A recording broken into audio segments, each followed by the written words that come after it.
ओम शांति। दुःखहर्ता सुखकर्ता मुक्ति जीवन मुक्तिदाता परमात्मा पितांकर सर्वश्रेष्ठ आत्मिक संतान जो माने कि एई दुःखदायी पुराणा दुनिया को नूतन सुखदायी दुनिया रे परिवर्तन करिवार महान कार्य निजर तन मन धन सहित समर्पित होई सहयोगी होइछन्ति। सेमानंकु आंतरिक शुभेच्छा शुभकामना सुप्रभात सुस्वागतम।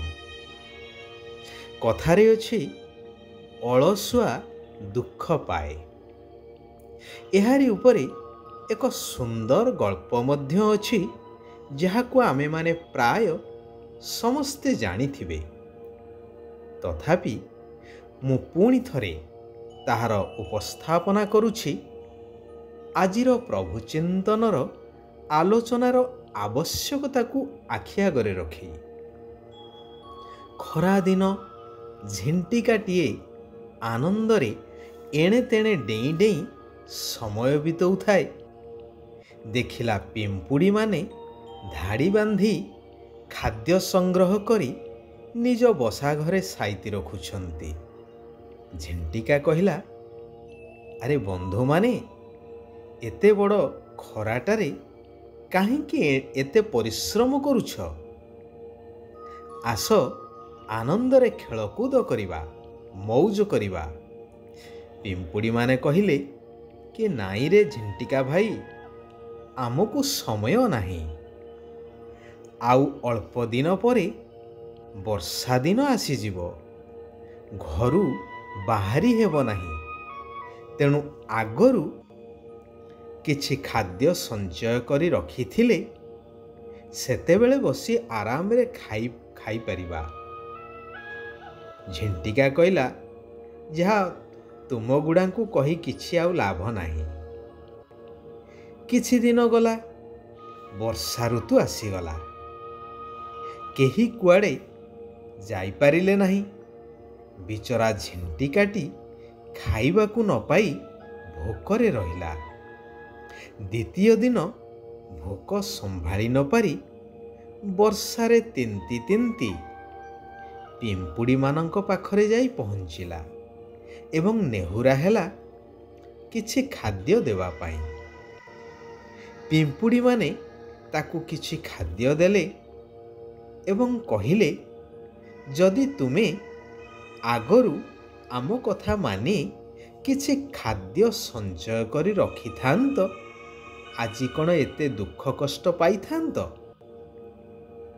तेणु कहा जाए अलसुआ सबु बेले दुख पाए। वर्तमान समाज रे देखा जाए संख्याधिक अन्य उपरे निर्भर करी चलिबार। देखुछंती जदि गुहारी द्वारा बा दुख बखाणिबा द्वारा अन्य मानक द्वारा सहजरे साहाय्य प्राप्त हो जाउछि, परिश्रम काहेकि बा करिबा? कोन आवश्यक अछि परिश्रम करिवार? परंतु यह समाजर एक मस्त बड़ व्याधि कहिले अत्युक्ति हेब नाही। भक्ति रे भगवान को मागी मागी अनेक जन्मरु एही संस्कार पक्का हो जाइथिबा कारणरु एहा को छाड़ी पारु नाहंती। सेथिपाई कुहा जाए, मांगना से मरना भला। बहुत गई थोड़ी रही, थोड़ी में भी थोड़ी रही, अर्थात आउ समय नहीं। मागी मागी बहुत समय बीती गलानी, आउ अल्प समय बाकी अछि। एहा हेउछि सही श्रेष्ठ कल्याणकारी पुरुषोत्तम संगम जुग। एबे मु तुम मानंकु शूद्ररु ब्राह्मण करिबा पाई आसीछि एवं ब्राह्मणरु पुणी देवता पद को प्राप्त करैबा पाई आसीछि।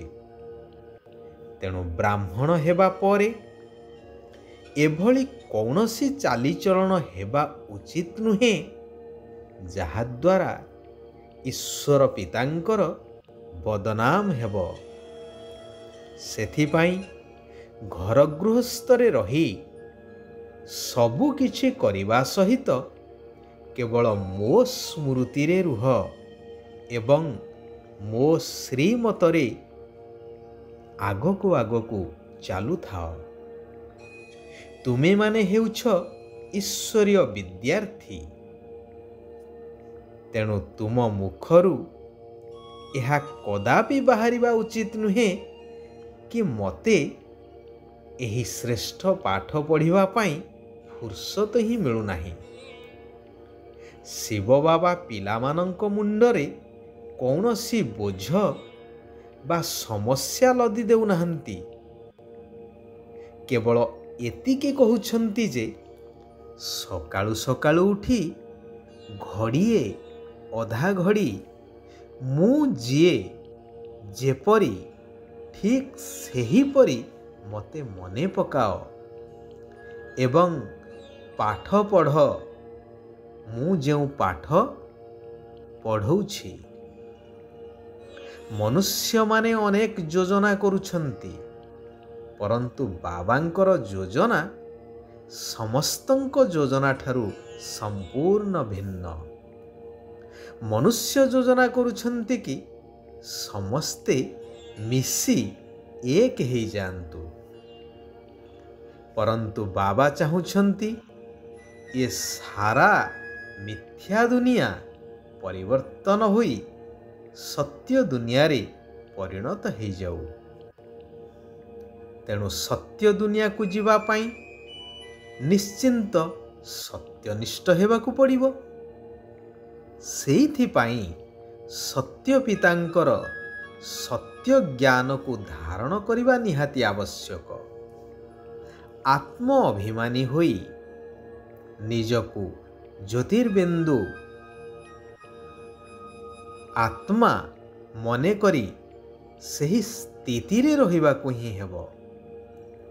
ଏହି ପତିତ ପୁରୁଣା ରୋଗୀ ଶରୀରର ଅଭିମାନକୁ ଛାଡ଼ି ଦେବାକୁ ହେବ, ଯେହେତୁ ଏହା ବର୍ତ୍ତମାନ ବିନାଶକୁ ପ୍ରାପ୍ତ ହେବ।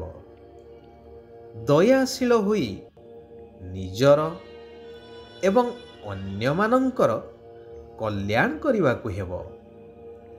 ସକାଳୁ ସକାଳୁ ଉଠି ଶିବ ବାବାଙ୍କୁ ସ୍ମରଣ କରି ସ୍ୱଦର୍ଶନ ଚକ୍ର ଘୂରେଇବାକୁ ହେବ, ଅର୍ଥାତ୍ ସତ୍ୟ, ତ୍ରେତୟା, ଦ୍ୱାପର ଆଉ କଳି ଏହି ଚାରି ଯୁଗରେ ଆତ୍ମା କିଭଳି ଭାବରେ ବିଭିନ୍ନ ବର୍ଣ୍ଣରେ ଆସି ଆସି ତାର ଅଭିନୟ କରି ଚାଲିଛି, ସେହି ଜନ୍ମ ମରଣର ଚକ୍ରକୁ ବୁଦ୍ଧିରେ ଘୂରେଇ ଚାଲିବା ଦରକାର।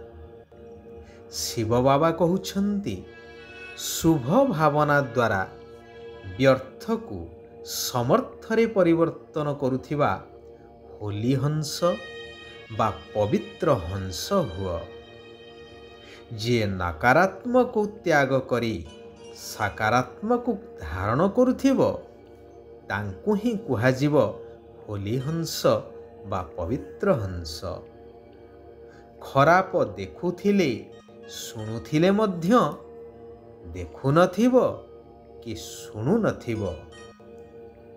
ସେଥିପାଇଁ ପ୍ରତ୍ୟେକ ଆତ୍ମା ପ୍ରତି ଶୁଭ ଭାବନା ରଖିବା ଉଚିତ।